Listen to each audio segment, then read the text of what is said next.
एक औरत के लिए पैसे कमाना कितना ज़्यादा ज़रूरी होता है, जानते हो? आज मैं किसी से मिली और उन्होंने मुझे बोला कि आप वीडियोस बनाते हो और बहुत अच्छा लगता है कि मतलब अपनी अर्निंग से जो सेटिस्फेक्शन मिलती है वो कहीं से नहीं मिलती। तो मैं आज सभी से ये बात बोलना चाहती हूँ। पता है, बहुत सारे लोग बोलते हैं कि आप सोशल मीडिया पे क्या कर रहे हो, ये है वो है, पैसे कमा रहे हो। आज मैं आपको एक बात बताती हूँ। जितनी भी लेडीज मेरे इस वीडियो को देख रही हैं, आप सबसे मैं एक बात बोलना चाहती हूँ। देखो, एक एक लेडी है जो कि बहुत पढ़ी लिखी है और एक लेडी है जो बिल्कुल भी पढ़ी लिखी नहीं है। अब देखो, दोनों में बहुत ज़्यादा डिफरेंस होता है। अब अनफॉर्चुनेटली अगर हम इतना पढ़े लिखे हैं और फिर उसके बाद हम अपनी लाइफ में कुछ नहीं कर पाते। पैसा कमाने का मतलब पैसा नहीं होता कि आप मतलब अमीर हो जाओगे या फिर पैसे की बहुत लालच है या फिर पैसा ही सब कुछ है। नहीं, पैसा सब कुछ नहीं होता। पैसा बहुत जरूरी होता है, लेकिन पैसा सब कुछ नहीं होता। जरूरी होता है क्योंकि पैसे के बिना तो कुछ भी नहीं होता। लेकिन पैसा इतना भी जरूरी नहीं है कि आप अपनी जिंदगी का हर चीज छोड़ के सिर्फ पैसे के पीछे लग जाओ। लेकिन पैसा कमाना एक औरत के लिए किस लिए जरूरी है, आप जानते हैं? पैसा कमाने से ना आप अपनी नीड्स को फुलफिल बिना कमाई भी कर सकते हैं। अगर आपके घर में आपका पति कमाने वाले हैं तो भी आप अपनी नीड्स को फुलफिल कर लोगे। लेकिन खुद अगर आप महीने का 10 रुपया भी कमा रहे हैं ना, अगर 20 रुपये, 1000, 2000, 10,000, 20,000, जितना भी आप महीने का कमा रहे हैं, उससे आपके अंदर जो सेल्फ कॉन्फिडेंस आएगा ना, जो आपको एक इंडिपेंडेंट सा फील आएगा, जो आपको ऐसा लगेगा कि नहीं, आपकी पढ़ाई का कुछ तो फायदा हो रहा है आपको। जो आपने इतने साल बैग लेके स्कूल गए, बैग लेके इतना मेहनत किया, कॉलेज गए, यूनिवर्सिटी गए, बीएड किया, इतना सब किया, फिर उसके बाद कॉम्पिटिटिव एग्जाम्स के लिए ट्राई किया। बहुत सी लेडीज ऐसी होती हैं जो इस लेवल तक आई होती हैं। मैक्सिमम बीएड करके एग्जाम, कॉम्पिटिटिव एग्जाम तक पहुंची होती हैं, इतने सारे एग्जाम क्लियर भी कर देती हैं, but due to many reasons वो घर में फंस जाती हैं और वहां से वो निकल नहीं पाती हैं। तो वो जो एक जो सेल्फ कॉन्फिडेंस है ना, वो दबने लगता है, गिरने लगता है। इंसान सोचता है यार कि मैंने इतनी, बहुत चिड़चिड़ापन आता है, बहुत गुस्सा आता है। सम टाइम ये मेरी लाइफ में भी एक टाइम ये सिचुएशन आई थी कि जिस टाइम पे जब मैं ये लाइट ऑन करती हूँ तो मच्छर यहाँ घूमने लग जाते हैं। ये फ्रंट पे लाइट ऑन करके ही वीडियो बनाती हूँ। तो उस टाइम पे मुझे ऐसा लगता था कि यार मैंने इतनी पढ़ाई की, इतनी मेहनत की, इतना बैग लेके, मैं उससे अच्छा था कि मैं 1-2 क्लास पढ़ लेती जिससे मुझे नाम लिखना आ जाता, या फिर मेरे को एक नॉर्मल सी जो मैं डेली जो चीज़ें पढ़नी होती है उतना पढ़ना आ जाता। तो मैंने इतनी पढ़ाई क्यों की, मैंने इतने कॉम्पिटिटिव एग्जाम क्यों दिए? इवन आज तक मुझे लगता है कि मेरे बच्चे थोड़े बड़े हो जाएंगे तो आई विल ट्राई अगेन। मुझे ऐसे लगता है कि मैं फिर से ट्राई करूंगी, मैं जॉब लूंगी, मैं कुछ करूंगी। मुझे ऐसे लगता है, आज भी लगता है। लेकिन मैं ये सोचती हूँ कि इतना पढ़ने लिखने के बाद, इतनी मेहनत करने के बाद, अगर आप अपने लिए कुछ नहीं कर पा रहे हो, पैसा कमाना बहुत ज्यादा जरूरी नहीं है कि पैसा ही कमा के मतलब आप काम चला सकते हो। पैसे के बिना भी बहुत सारी चीजें हैं जो एक एक औरत हैंडल करती है, और औरत बाहर घर सब कुछ हैंडल करती है, सब कुछ कर सकती है। बट वो जो एक पैसा कमाने से जो आपके अंदर का जो सेल्फ कॉन्फिडेंस है ना, जो वो बिल्डअप होता है ना, वो आपको बिना कमाए कभी नहीं हो पाएगा, कभी नहीं हो पाएगा। जब आपको जब भी किसी चीज की जरूरत होगी, आप पैसे दे दो, पैसे दे दो, मुझे ये चीज़ लेनी है, पैसे दे दो, मुझे ये चीज़ लेनी है, पैसे दे दो। ऐसा नहीं है कि हस्बैंड के पैसों पे आपकी पूरा राइट है, आप ले सकते हैं, खर्च सकते हैं, उसमें कोई दो राह नहीं है कि उनके पैसे कुछ अलग हैं, एक ही है। उनके भी आपके हैं और आपके भी उनके हैं। लेकिन बात क्या है ना कि जब आप अपनी मेहनत का कमाते हो ना, तो आपकी जो आपने मेहनत की है ना, वो मेहनत आपको प्राउड फील करवाती है कि आपने कुछ किया, उसके बदले में आप कुछ कमा रहे हैं। समझ गए? आज मैं यहाँ पे सोशल मीडिया पे आती हूँ तो मैं जॉब छोड़ चुकी हूँ, बहुत सारी चीज़ें हैं जो मैंने छोड़ दी हैं, ठीक है, जिससे मेरी अर्निंग पर मंथ 1 से 1.5 लाख आराम से थी। लेकिन मैंने वो चीज़ें छोड़ दी। लेकिन आज मैं यहाँ पे वीडियोस क्रिएट कर रही हूँ। जस्ट अपनी लाइफ शो कर रही हूँ कि मैं किस तरह से अपने बच्चों को हैंडल कर रही हूँ, कुछ रेसिपीज़ शेयर करती हूँ कि मैं जो अपने बच्चों के लिए बना रही हूँ या फिर मैं जो घर पे सबके लिए बनाती रहती हूँ, या फिर मैं अपनी एक फैमिली लाइफ सबको दिखाती हूँ कि बॉन्डिंग कैसी होनी चाहिए, रिलेशन कैसे होने चाहिए। वीडियोस होती कुछ और तरह की हैं लेकिन उसका मोटिव कुछ और होता है, वो चीज़ें मैं यहाँ पे शो कर रही हूँ। या फिर मेरा एक स्टिचिंग चैनल है जो मैं वहाँ पे अपना स्टिचिंग का वीडियोस डालती हूँ। बहुत क्रेज है, बहुत इतने अच्छे अच्छे डिजाइन्स बनाने का मन करता है, लेकिन टाइम इतना कम है कि मैं अकेले ये सब चीज़ें मैनेज ही नहीं कर सकती हूँ। 2 बच्चे अकेले, हस्बैंड ऑफिस रहते हैं, उनका टोटल टाइम ऑफिस होता है, बस बीच में जब कभी वो घर होते हैं थोड़ा सा तो उनको अपने भी काम होते हैं, अपनी स्टडीज़ होती हैं, बहुत सी चीज़ें हैं जो यहाँ शेयर नहीं कर सकती मैं, बहुत सारी चीज़ें हैं जो यहाँ पे शेयर करनी भी नहीं चाहिए, तो वो एक सीक्रेसी होती है, वो सब चीज़ें नहीं बता सकते।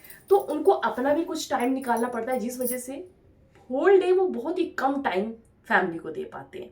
तो उनमें बच्चों का टेक केयर करना, और ऐसा नहीं है बच्चों का प्रॉपरली एकदम अच्छे से टेक केयर होता है, ऐसा नहीं है कि बच्चों को टाइम नहीं मिलता है, हर चीज़ मिलती है प्रॉपरली, उनका खाना, घर की क्लीनिंग, हर चीज़, morning to evening, night, even night पूरी भी। जिस दिन बच्चे बीमार हो जाएं उस दिन तो समझ लीजिए कि पूरी पूरी रात भी आप जगते हो, जैसे कि लास्ट 2 दिनों से मेरे साथ हो रहा है। पूरी रात जगी रहती हूँ, पता नहीं कितनी बार उठती हूँ, आंखें ऐसी होती हैं पर मैं काम कर रही होती हूँ।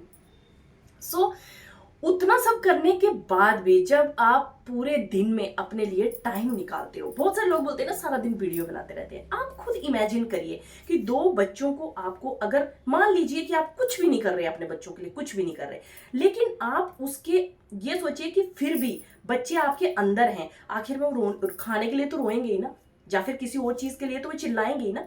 आप उतना मतलब बिना काम बच्चों की टेक केयर किया बना भी अगर आप अपने लिए वीडियोस का टाइम निकालते हैं, दैट्स वेरी मच डिफिकल्ट। और अपने बच्चों के साथ वीडियोस बनाने के लिए टाइम निकालना, इस मैं उन सभी लेडीज को सैल्यूट करती हूँ जो अपने बच्चों के साथ रहते हुए टाइम निकालती हैं वीडियोस बनाने का, सीरियसली। और आज मैं यहाँ पे सोशल मीडिया पे हूँ ना, तो मैं मैक्सिमम लेडीज को यही बोलना चाहती हूँ कि अपनी अंदर के पैशन को जरूर सामने लाइए, किसी के बारे में मत सोचिए कोई क्या बोल रहा है, क्या कर रहा है। बहुत सी लेडीज ना दबाव में आके अपनी जिंदगी में अपना पैशन कभी दिखा ही नहीं पाती हैं, अभी निकाल ही नहीं पाती कभी अपना वो, क्योंकि उनको फैमिली का प्रेशर होता है, कोई किसी सोच का होता है, कोई किस कैसी सोच का होता है, कोई बोलता है नहीं ये नहीं करोगी, वो नहीं करोगी, ऐसे नहीं करोगी, वैसा नहीं करोगी। एक वीडियो देखा था मैंने जिसमें एक मदर अपनी छोटी सी बेटी है और उसका वीडियो बना रही है, डांस कर रही है बेटी और उसका वीडियो बना रही है, और उसके ऊपर किसी ने कमेंट किया है कि एक माँ अपनी बेटी को नचनिया बनाने में योगदान देती हुई। सीरियसली ऐसा इंसान अगर मेरे सामने आ जाए तो मैं तो सच्ची में पता नहीं क्या कर जाऊं। लोग ये चीज नहीं देखते हैं कि डांस एक टैलेंट है। आप बहुत डांस के तो बहुत सारे वीडियोस देखते हो ना, आप डांस इंडिया डांस वगैरह वगैरह, कितने सारे डांस के चैनल आते हैं। उन्होंने भी तो कहीं से स्टार्ट किया होगा, उन्होंने भी तो कहीं से शुरुआत की होगी, तब तो जाके वो उन इतने बड़े बड़े प्लेटफॉर्म पे पहुंचे ना। अगर आज एक मदर अपनी बेटी को कुछ सिखा रही है तो आप क्या बोल रहे हैं वहां पे, सीरियसली। मतलब ये वो लोग होते हैं जिनके ना आगे ना पीछे कुछ भी नहीं होता है, पता नहीं वो लोग कैसे सोच के होते हैं, तो उनके बारे में तो यहाँ बात नहीं कर रही हूँ मैं। फिलहाल मैं ये बस इतना बोल रही हूँ कि अपने पैशन को बाहर लाइए, दुनिया क्या बोलती है उसके बारे में नहीं सोचिए, अपना पैशन दुनिया के सामने रखो, आपके अंदर जो भी खूबी है उसको दुनिया के सामने लाओ। क्या पता आपकी खूबी से बहुत सारे लोगों में वो पैशन जागे, आपकी खूबी से लोग बहुत कुछ सीखें। तो मैं यही बोलना चाहती हूँ कि एक औरत जो है सिर्फ किचन के लिए नहीं बनी है, आप किचन में रहते हुए भी बहुत कुछ कर सकती हैं, बहुत कुछ कर सकती हैं। अब सब लोग शेफ नहीं होते हैं, सब लोग खाना बनाना सबको बहुत मतलब अच्छा नहीं लगता है, सब लोग एकदम बहुत सारी रेसिपीज नहीं ट्राई कर सकते हैं, किसी के घर में इतना सारा सामान नहीं होता है, कुछ नहीं, मतलब बहुत सारी चीज़ें, बहुत सारी ज़रूरतें। तो आपके अंदर जो भी पैशन हो आप उस पैशन को सामने लाइए, टाइम निकालिए, टाइम तो निकालना है। देखो एक इंसान है जो ऑफिस जाता है सुबह से लेकर शाम तक, वो टाइम निकालता है ना, निकालता है ना, और फिर वो ऑफिस में जाने के बाद कितने लोगों के ताने सुनता है, कितने लोगों की गालियां सुनता है, कितने लोगों की बुरी बुरी चीजें बर्दाश्त करके पूरा दिन निकालता है और फिर शाम को घर आता है। सेम वही सोचिए कि आप भी अपना टाइम निकाल के ऑफिस वर्क कर रहे हैं, वीडियोस बना रहे हैं, दुनिया के सामने ला रहे हैं, लेकिन उसी में देखिए आप जैसे ऑफिस में उनको सुनना पड़ता है, आपको यहाँ पे लोग बोल देते हैं, सेम सिचुएशन। बट आपको काम करना चाहिए। मंथली यहाँ सोशल मीडिया से आपको अगर 2000, 3000, 4000, 5000 जितने भी पैसे मिलते हैं, 8000, 10,000, लेकिन उनको खर्चने में जो आपको सेटिस्फेक्शन मिलेगा ना, वो दुनिया के कितना भी पैसा आपको मिल जाए आगे पीछे से, वो सेटिस्फेक्शन नहीं मिलेगा। ठीक है, मैं कमाती हूँ यहाँ से, तो मेरे को ऐसे लगता है कि हस्बैंड का पैसा खर्च नहीं करना है। मुझे ऐसे लगता है कि उनका पैसा है ना जो, वो सेव रहेगा, उसको हम सेव करेंगे, उसको हम खर्चेंगे नहीं। ठीक है, जितना हो सकता है, मैक्सिमम तो खर्च ही हो जाता है, हम तो कितना ही कमा लेंगे सोशल मीडिया से, लेकिन उनका ट्राई करते हैं कि सेव करिए किसी तरह से। और अपने कमाए को जब मैं खर्चती हूँ ना, तो मुझे ऐसा लगता है यार wow, very proud, very self, मतलब कॉन्फिडेंस आता है अपने अंदर की यार कुछ तो, कहीं तो मेरी पढ़ाई का यूज हो रहा है, कैसे भी हो रहा है, हो तो रहा है कि मैं कुछ तो अर्न कर रही हूँ। पढ़ाई का मतलब ये थोड़ी है कि आप सिर्फ नौकरी करके ही पैसा कमाइए, ये भी नौकरी है, यहाँ भी लोग पैसा कमाते हैं, ये पैसा कमाना भी। हाँ, अगर आप गलत काम करके सोशल मीडिया पे पैसा कमा रहे हो, जैसा कि आजकल आई थिंक 50% लोग वैसा कर रहे हैं, 50%। और सीरियसली बता रही हूँ, यहाँ पे 50% लोगों ने ना पूरे के पूरे अपने कपड़े ही खोल दिए हैं, पूरे के पूरे कपड़े। और कुछ लोग ऐसे हैं जिनका टैलेंट जो शो कर रहे हैं, अपना टैलेंट बहुत दबा के अपना टैलेंट शो कर रहे हो, जिनके टैलेंट को सैल्यूट करती हूँ मैं। बट मैक्सिमम मतलब 50% अब ये मान के चलो कि जिन्होंने कपड़े ही खोल दिए अब अपने, उनको ऐसा लगता है कि वायरल होने के लिए कपड़ा खोलना जरूरी है, तो वो हर तरह से वायरल होने के लिए कुछ भी कर सकते हैं। मतलब मैक्सिमम मैंने देखा है, जैसी वीडियोस आती हैं अभी सोशल मीडिया पे, डर लगता है उनको देख के, सीरियसली। तो इसीलिए अपना पैशन एक अच्छा सबके सामने लाइए। अच्छा कंटेंट बना के वायरल होना इज बहुत ज्यादा डिफिकल्ट है। आप एक अच्छा कंटेंट बनाएं और उस पर खड़े रहें हमेशा, बहुत मुश्किल है, बिल्कुल भी आसान नहीं है अच्छा कंटेंट बना के वायरल होना। हाँ, अगर आप बुरा कंटेंट बनाते हैं तो वो आपका बहुत जल्दी वायरल हो जाएगा, लेकिन वो ज़्यादा देर चलेगा नहीं, समझ रहे। उसके लिए आपको हर तरह की गंदगी में उतरना पड़ेगा। उतरते जाओगे, एक दिन आपको खुद ही अपने आप से घिन आने लगेगी कि मैंने ये क्या कर दिया अपने साथ, सिर्फ पैसा कमाने के लिए। इसीलिए अच्छे कंटेंट पे रहिए, अपना पैशन दुनिया के सामने लाइए, और धीरे धीरे आप देखना बहुत दूर तक चले जाओगे। होप करती हूँ कि सब औरतों को मेरी ये वीडियो अच्छी लगी होगी, और अगर आप इससे सेटिस्फाइड हैं तो कमेंट ज़रूर करना।